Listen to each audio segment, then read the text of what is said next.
Keberhasilan ahli Al-Quran itu adab. Buka Quran surah ke-35 ayat ke-32, paling kiri sebelah atas. Thumma awrathnal kitaba alladhina istafaina min ibadina.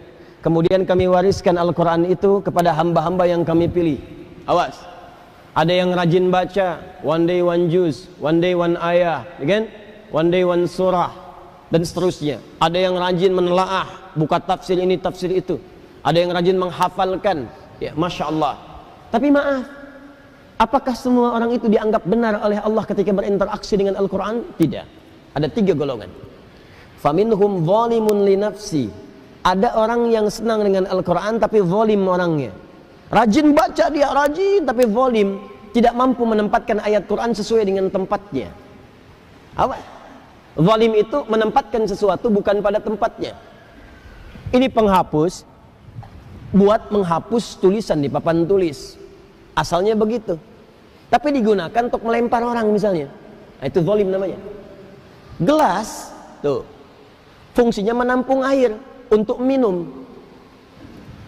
Gayung fungsinya untuk mandi. Ada orang minum pakai gayung, mandi pakai gelas. Itu zalim namanya. Ada orang sering ngaji, baca qul huwallahu ahad, katakan hanya Allah yang esa, hafal ayatnya, tahu maknanya, tapi tidak menempatkan ayat sesuai dengan tempatnya. Dia katakan di lisannya semua agama sama. Dibin, celaka orang-orang yang dusta, hafal ayatnya, sering baca, tahu artinya, tapi dia berdusta. Itu zalim namanya. Jadi ayat-ayat itu tidak dipraktikkan dalam perilaku hidup, adab tidak ada. Wa minhum muqtasid, ada golongan kedua, meninggalkan sifat yang pertama, naik tingkat, tapi belum ada nilai kebaikan pada dirinya, hanya untuk dirinya saja. Muqtasid itu paket hemat. Jadi ahli Quran, perilakunya nampak kegiatan sehari-hari sering mojok di masjid misalnya, atau dekat tiang-tiang nyandar, baca ngulang-ngulang hafalan. Tapi kalau diminta, Mas bisa ngimamin, yang lain saja. Nah, itu paket hemat kata Quran.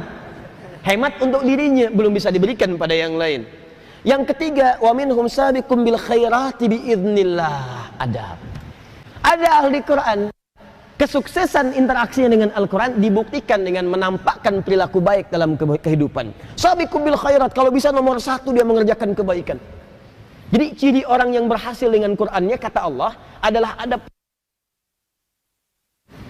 Jadi jangan bangga kalau anak Anda hafal 30 juz tapi nggak merubah perilakunya.